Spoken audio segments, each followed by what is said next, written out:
Gold में इस साल जबरदस्त तेजी देखने को मिली और दिवाली के बाद गिरावट से पहले कई बार यह रिकॉर्ड ऊंचाई पर पहुंचा।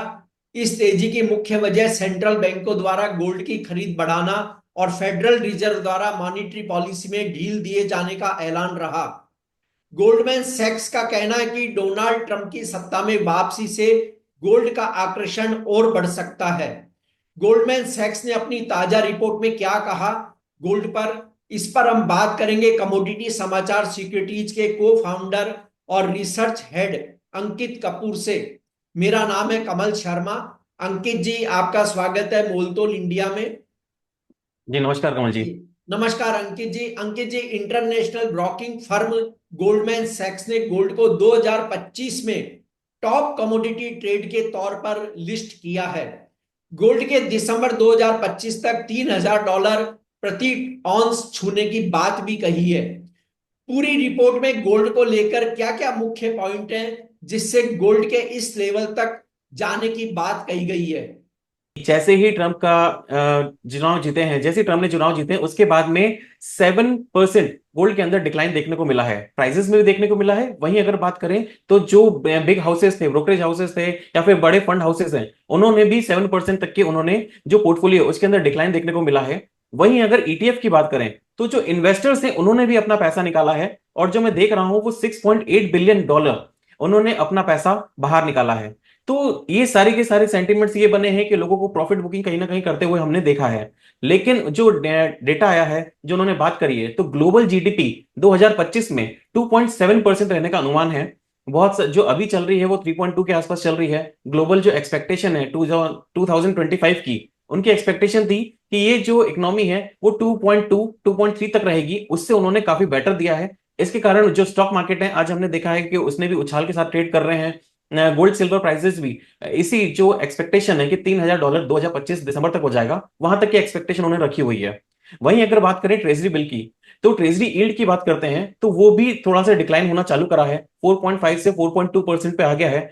तो उनका जो सेंटीमेंट बन रहा है वो ग्लोबल मार्केट प्रोस्पेक्ट को देखते हुए बन रहा है। और जो जियोपॉलिटिकल टेंशन चल रही हैं, जिस तरह से अभी हमने देखा रशिया और यूक्रेन के बीच में वापस एक टेंशन क्रिएट हुई है अमेरिका की वजह से, तो एक ये चीजें भी इंपैक्ट कर रही हैं गोल्ड प्राइसेस को। इसलिए हमने वापस से $2550 के बाद में उछाल देखने को मिला है। इस समय $2625 के आसपास चल रहा है। तो ये जो सेंटीमेंट बना है इस रिपोर्ट के बाद में, एक तेजी देखने को मिली है, और ये शायद अभी कुछ दिन तक भी जारी रह सकती है।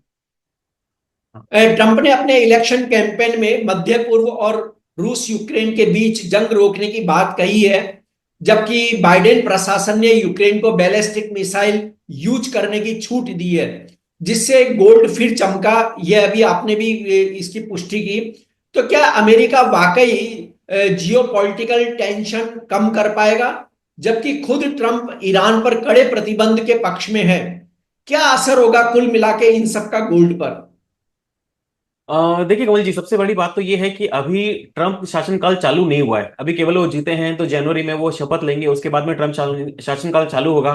G20 की बैठक में अभी बाइडेन गए हुए हैं। उसके पहले उन्होंने जो यूक्रेन को पूरा हाथ दे दिया है कि आप खुले हाथ से आप बिल्कुल वॉर कर सकते हैं, और जो मिसाइल्स हैं यूएस की वो भी आप यूज कर सकते हैं। तो इसने एक टेंशन क्रिएट करा है, टेंशन माहौल के कारण वापस से चला है। तो देखिए, जो पुरानी सरकार है वो अभी इस फेवर में कंटिन्यू है कि ये जो वॉर है वो कंटिन्यू रहनी चाहिए। और उन्होंने यूक्रेन को जिस तरह से सपोर्ट करा है वो आगे भी करते रहेंगे। लेकिन वहीं अगर ट्रंप आते हैं तो ट्रंप आने के बाद चीजें क्या चेंजेस होंगी। उन्होंने बोला है कि मैं बिल्कुल भी वॉर नहीं चाहता हूं। मैं वो प्रो बिजनेसमैन है। अगर वो प्रो बिजनेसमैन है तो डेफिनेटली वो वॉर नहीं चाहेंगे, और जितनी ज्यादा बेटर हो सके मार्केट कंडीशंस को क्रिएट करने की कोशिश करेंगे। जनवरी के बाद थोड़ा सा हमको लगता है कि गोल्ड सिल्वर प्राइसेस थोड़ा सा कूल डाउन होने चाहिए, क्योंकि जियो पॉलिटिकल टेंशन खत्म होने की उम्मीद है, जिस तरह से एनालिस्ट मार्केट के भी एक्सपेक्ट कर रहे हैं और हम भी एक्सपेक्ट कर रहे हैं। जी, अंकित जी, गोल्डमैन सैक्स की ताजा रिपोर्ट के बाद आप गोल्ड को किस लेवल पर खरीदने और होल्ड करने की राय देंगे?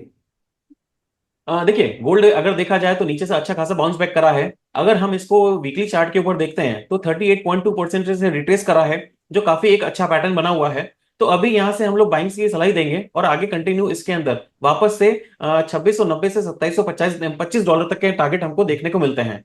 तो बाय ऑन डिप्स की सलाह रहेगी, कहीं पे भी आपको वापस से $2680 के आसपास मिलता है तो बाई करिए। $2640 का स्टॉप लॉस रहेगा। आने वाले टाइम, सॉरी, 2580 के आसपास बाय करिए, 2540 का स्टॉप लॉस रहेगा। आने वाले टाइम में हमको 2680, 2690 और उसके बाद $2725 तक के टारगेट देखने को मिलेंगे। जिस तरह से जियो पॉलिटिकल टेंशन चल रही है और अभी गोल्ड की रिपोर्ट आई है, तो एक सेंटिमेंट वापस से एक बाउंस का बना हुआ है। तो अब ये बाउंस रहेगा, लेकिन 2725 के आसपास एक काफी हडल आ रहा है, वहां पे थोड़ा सा इन्वेस्टर्स और ट्रेडर्स को कॉशियस रहना जरूरी है। जी अंकित जी, अगर हम देखें तो जो रिपोर्ट में उन्होंने कहा है उसके अनुसार तो दिसंबर 2025 में भी 13 महीने की दूरी है।